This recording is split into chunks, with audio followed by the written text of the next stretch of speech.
earth were to roll out of books she reads, Manju Kapur would be buried under an Everest of a mountain.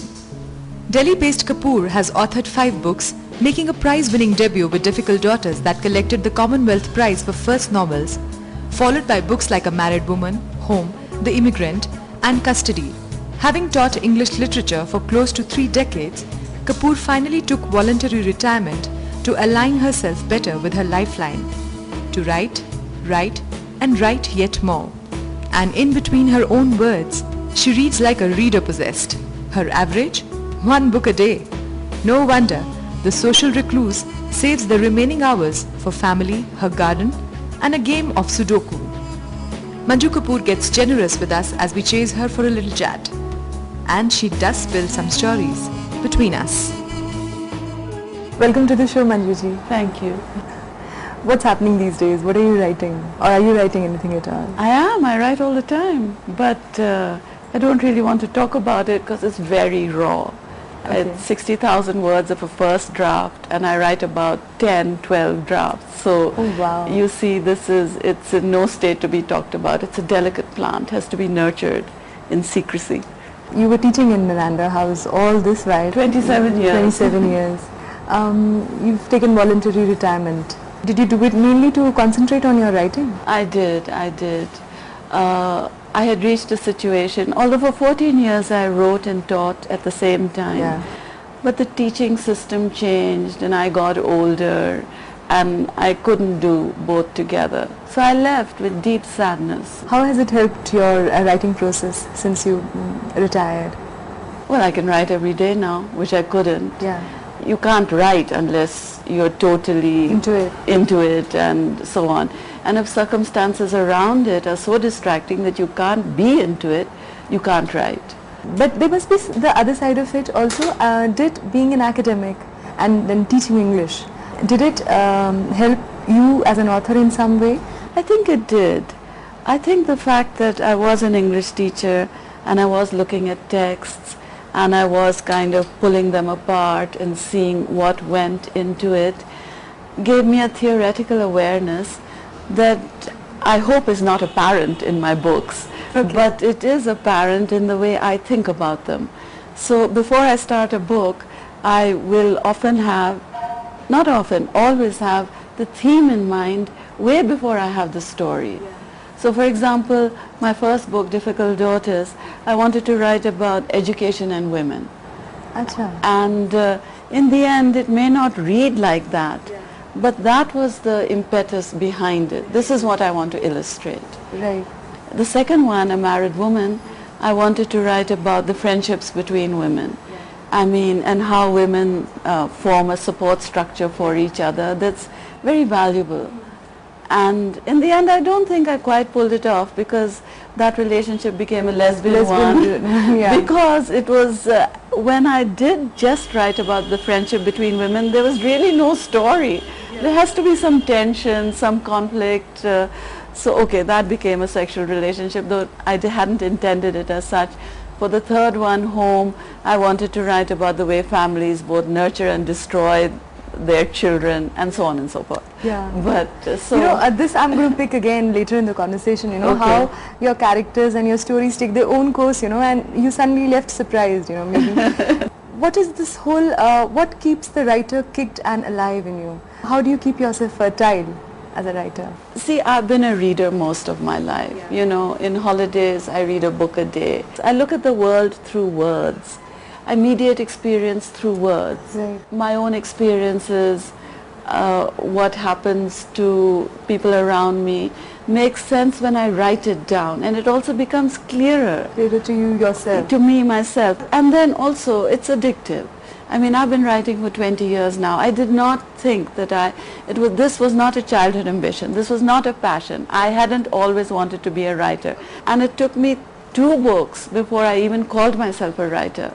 But now that I'm 5 books down, I can't think of doing anything else. Right. So it becomes a habit, you know, and it becomes so important that if I don't write for 3 days, I think I'm going to go crazy. You know, I have to do that. Yeah. I have to. Whether it's successful or not, whether I feel, okay, I've had a good day or a bad day, but I have to be engaged in that exercise. And when you express yourself, you feel stronger. And it's that kind of process which I discovered in my 40s when I started to write. You just mentioned you read a lot. You have often talked about it that, you know, when you read a lot, you become more and more aware of what goals are possible through your writing, what you can achieve through writing. Well, yes, what you can achieve through words, what are all the different ways of telling a story. Yeah. You need to know how people are doing it. Of course, you won't follow them. And I don't follow. I mean, you have to evolve your own way. Yeah, I was coming to that. You know, when you read a lot and you read something very impressive, it hangs on to you. You know, it stays with you. And then, does it happen with you, or has it ever happened with you that when you're writing your own stuff, you know, it interferes with your space, it keeps entering your mind space somewhere and keeps tapping at you and saying that, okay, I also want to come in? Not really. See, it takes me years to write a book, years. Okay, on an average 4 years. How many books have I read in 4 years? 300? Oh my God. So, no. Even when you're writing, you're continuously reading something or the You other. know, it's interesting that you ask that, because when I'm deep into it, you know, not in the beginning stages, but towards the end, I don't read. Yeah. Because I find it, in a way, intrusive. Yeah. I can't read, so I do Sudoku instead. You know, I play games or, you know, hang out with my children or whatever. But does it take a conscious effort to keep a very strong influence away? Or is it not such a bad idea? No, it doesn't. It doesn't. Because you see, you're evolving your story, your way of writing. Yeah. I mean, even if there are influences, which there may be unconscious, but by the time you've written that book 12, 13, 14 times, all of that has gone. It's all sifted out, and what really remains of you remains. I try and get the first draft as quickly as possible, because I'm not going to retain anything of it, no words.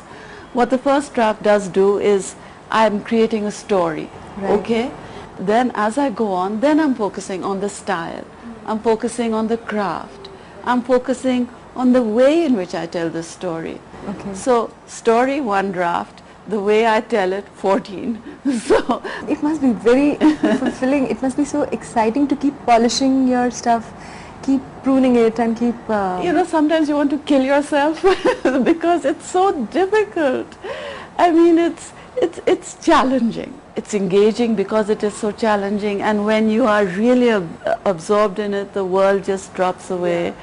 But there are many other times when, you know, you somehow can't get the words you want. It's not working. Finally, by the 11th draft, you send it to your publisher and he also says it's not working. So back to fixing it.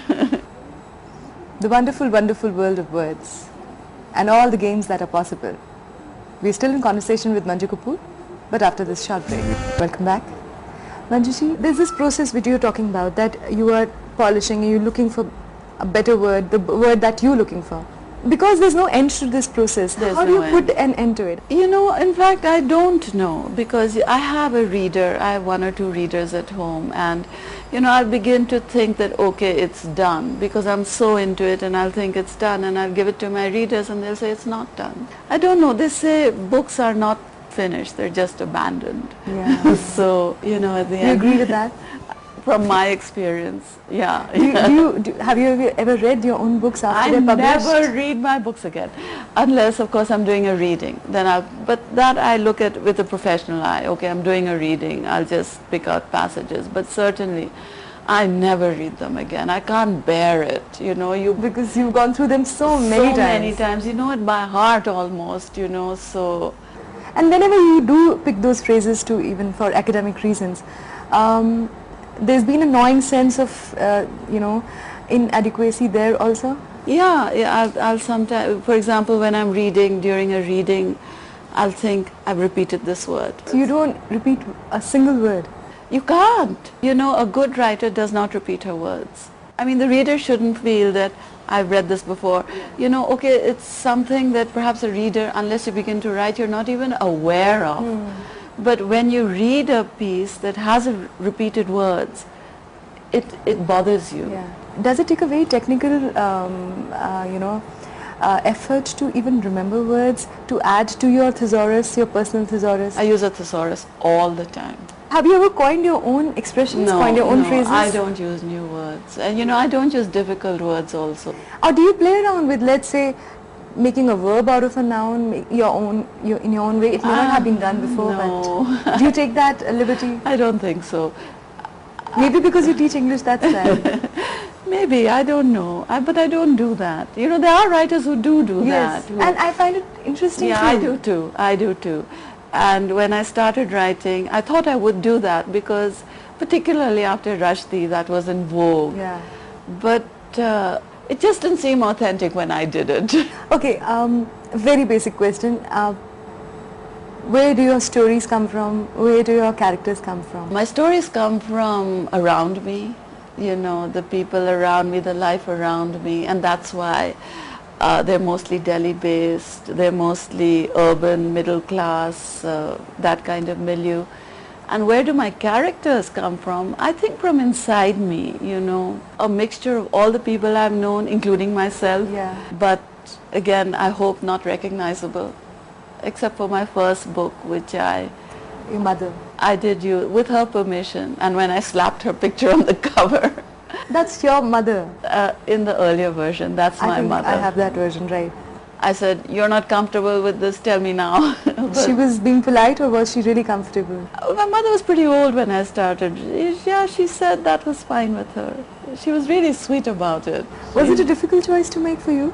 Yeah, I didn't set out to tell my mother's story. I set out to write about a divorced woman, a teacher in a DDA flat. Then I said, let me look at her mother's life. And then for that, I drew upon my mother's life. My mother's life was so absorbing, looking at the background, talking to people she had known, reading the Tribune for 10 years on microfilm, going to Lahore. So I said, this is my story, A writer can't really steer away from going autobiographical at some point, right? It's interesting the way writers use their lives and their experiences. Obviously, you don't want to use something that is blatantly recognizable. Right. Because you live with people, you don't want to use them unless it's with their permission. So you have to be careful. On the other hand, you can't write about things you don't know. So it's a constant juggling, using what you know and disguising it and imaginatively reconstructing it. So that's, I guess, where the imagination comes in, or the skill, or novelist's craft. Because otherwise, what would prevent it from being memoir or autobiography? There has to be something. There has to be a distinction. Okay, we are talking about your process of writing, the different stages of it.